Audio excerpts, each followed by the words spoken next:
And then I looked him straight in the eye and said, yo, your free time. You're listening to the G1 podcast. Okay, perhaps that was an overreaction. Welcome to the G1 podcast vlog and This Week in Korean History for the third week of May 2016. That emotion just kind of stems from being told all the time that I'm a workaholic and that I need to relax a little bit more. I would concur that I should relax a little bit more, and I have maybe just a different way of doing that. So a lot of people tell me, you're always doing something, you're always working. I wouldn't use the word work. I'm always trying to build something and create something. And they say, well, what about just free time? And to me, that concept doesn't really exist, but neither does the concept of being busy. Things are or are not a priority for me. And people say well, why don't you ever go out and drink? I do that from time to time, or, just spend time and unwind. And I don't really know what that means to them when they're applying it to me. I don't really get that. They say, what do you do in your free time? And I say, I like to sit with people that I've never had a chance to speak to before, one-on-one, and just get to know them. And I've been accused of oh, that's also working though. You're building your social network. No, I'm expanding my mind, and the social network is a byproduct of that. Sometimes you sit and spend time with people that you're never going to see again, and thus that network ends. But still, I try to take something out of it. And a lot of my friends have suggested, maybe you should make a coffee table book about donuts, because I kind of do this thing where I Instagram a lot of donuts, which actually leads me to some footage I took during the week. This is the only footage I really took this week because kind of got busy. Check it out. What's up, everyone? What day is it? It's Thursday. So I'm walking home right now, and I just picked up a donut. And I realized probably the most OCD habit I have is when I walk home and I need a donut, I check all the bakeries. And today I checked 3 bakeries, and I know they don't sell donuts. So it's when I go in, I know that, but when I walk out, I'm still pissed that they don't have donuts. Every bakery should have a donut. Kind of feels like madness a little bit, but anyway, I got my donut, insert donut picture here. Yeah, if you know of where to get good donuts in Seoul, hit me up. Yeah, so I feel really passionately about donuts. There's actually a really good reason why. And if you ever get me in person, then I'd be happy to tell you. But I'm thinking about doing a coffee table book. Maybe I'll release it as a PDF, I'm not sure. But my friends have told me, you're turning this passion into work. And that's not the way I see it. I enjoy creating things, and that's not really work to me. Sometimes the process of it is tedious or time-consuming, but the ends always justify the means, and when it's done, nothing beats that feeling. But people tell me you should relax, unwind. I'm not quite sure what that means to them and what they want it to mean for me. But my point here is that it's not on you to superimpose your way of life on someone else. You can't tell them, to go out and go drinking, because maybe that's just not the way they relax. So for me, that is one of the ways I relax, but I don't do it every weekend. Far from it. I do it maybe once a month, if even that, generally. So I appreciate that my friends are concerned and they see me, running around all over the city, place to place, but it's not really on them to tell you, your friends, it's not on them to tell you how to live, how to relax. Realize that people have different ways of doing things. And I also would, at the same time, not tell any of my friends to relax by starting their own podcast or YouTube channel, investing in gear, asking people to help them run all over the city, drop a well-paying job, a relatively secure, well-paying job, take a huge pay cut in favor of chasing this dream. I know that's not for everyone, right? And at the same time, I would ask people to accept alternative ways of life for those creative types around them. Okay, that's enough of my rant. Onward to This Week in Korean History and the news for the podcast this coming week. Let's get started here. Doing it off of my phone today. Okay, This Week in Korean History, we're going from May 16th, today's date, up till May 22nd, which is Sunday's date. Korea's first family actually makes the news twice on This Week in Korean History. The first four being the late President Park Chung-hee, the current president's father. Today happens to be the 55th, today being May 16th, happens to be the 55th anniversary of his seizure of power from Korea's democratically elected second president, Yoon Po-sun. And Yoon Po-sun was actually more of a figurehead than anything else. Most of the power actually rested within the Prime Minister, Jang Myeon. Anyway, so to kind of get a feel for this May 16th coup that put President Park Chung-hee into power, you kind of have to get a feel for the background of the country, its social state, and it pretty much sets the tone for his entire 2 decades, almost 2 decades in power. Okay, at the time, the economy was undergoing heavy inflation, which was only exacerbated by the high unemployment rate. There was a shaky political climate following the first president, Lee Seung-man's resignation, even though he was ousted as a dictator, going on to his 4th term, and they put this other figurehead into place. What they really failed to do was remove a lot of Rhee's, his homies, I guess. My eloquence fails me. But a lot of his appointees, there we go. His appointees remained in power, which created this bottleneck of social and political progress, and that actually bred a lot of discontent within the military.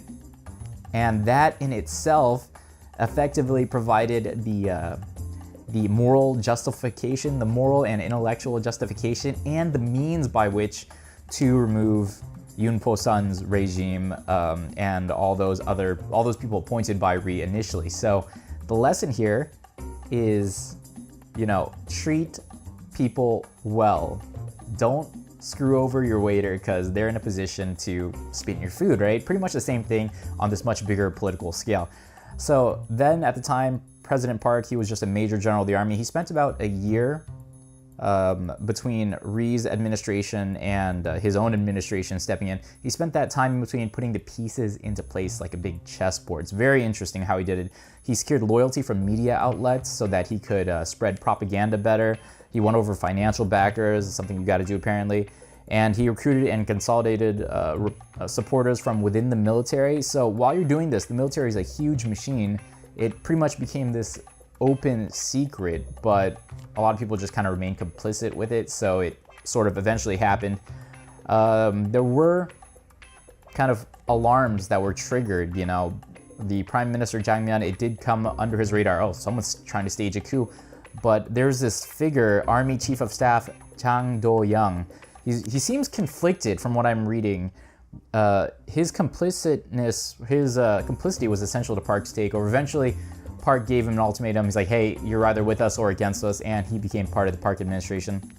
Finally, on this day in 1961, Major General Park pulled the trigger, the proverbial trigger, marched his troops out to the presidential Blue House, occupied that, and all 3 administrative buildings for all 3 of the branches of government, as well as for the Central Army headquarters.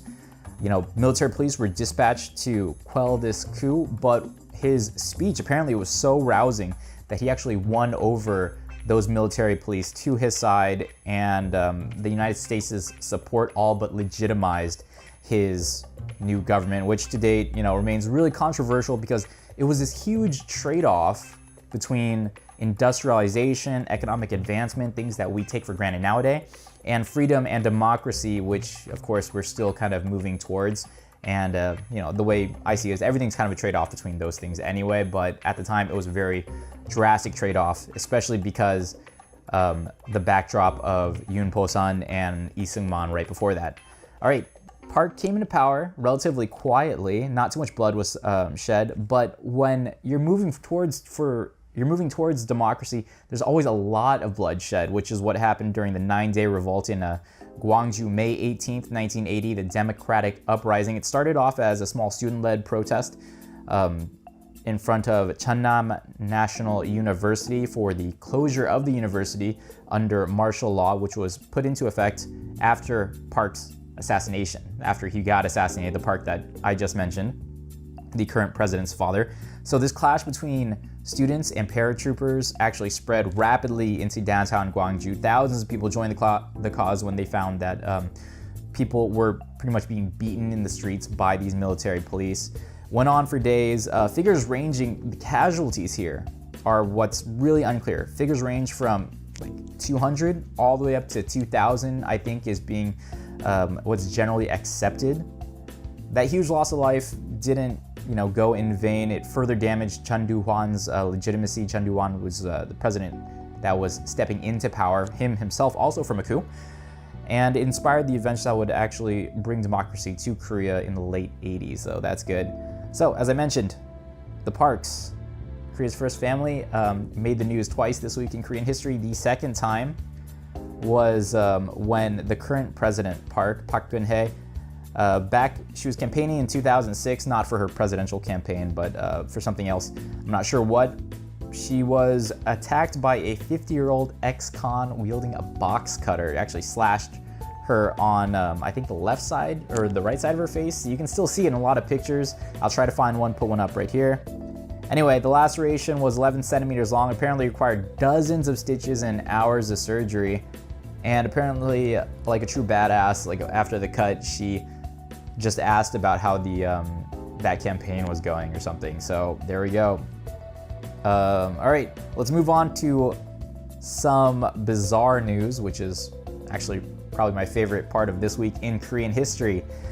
Prostitutes and pimps, 2011, May 17th, in South Korea, hundreds of prostitutes and pimps, actually in Seoul, rallied near a red light district to protest a police crackdown on brothels. Actually, a lot of them doused themselves in either paint thinner or gasoline, tried to set themselves on fire. No reported casualties there. Once again, if you've watched the vlog before and This Week in Korean History before, running theme, people trying to set themselves on fire in protest. If you have an explanation for the reasoning there, I'd love to hear it. Hit me up in the comments. Otherwise, I don't get it. Why is that a more effective way of protesting than any other form of killing yourself? Why is self-immolation so appealing? Don't understand. Anyway, the number says about 450 prostitutes clad in traditional white Korean burial robes and wearing only their underwear, some of them, with red paint smeared all over their bodies in front of Times Square shopping mall in Yeongdeungpo. So Yeongdeungpo's got a huge shopping area. Gentrification has been happening all over Seoul in the past more in the past 2 decades than before. But of course that means that, the old industries like sex are getting pushed out and people are fighting back. They're, of course, protesting for their right to conduct business, as it were. That still, I don't think that protest really did anything because prostitution, though not very prevalent in the years I've been here, it seems to only be further fading away. This was something that happened while I was living in Korea and it was a flash in the pan. These days, there aren't many protests of this type whatsoever. Okay, and that pretty much wraps up this week in Korean history, wraps up my rant. Thank you so much for joining me. As always, I welcome your comments. Looking forward to podcast news this week. Okay, I'm working on still finding a replacement on Shimin Says. So hopefully that'll be coming up soon. I am putting out one podcast this week, Rock Bottom, featuring Wolfie yoga instructor Vanessa Burke and Park Fit instructor Dean Myers. 2 great ways to stay fit and active. I vouch for them myself. Looking forward next week, working on a documentary style for Rock Bottom. Documentaries are something that I don't know if I enjoy making them. I enjoy when they're done, and the process and finding ways to tell stories is something I'm really passionate about. So if you've listened to my previous content, those audio documentaries, we're gonna have a new one about the gun culture in Korea. That's right, a nation without guns, but with possibly a gun culture. That's the question. Not done wrapping that up yet. Also, foodie call coming up next week. Hit me up on Facebook, please. If you enjoy the podcast, give us a like, throw us a like. If you enjoy Foodie Call has its own Facebook page, throw us a like as well. Thank you very much. This has been GP for the G1 podcast.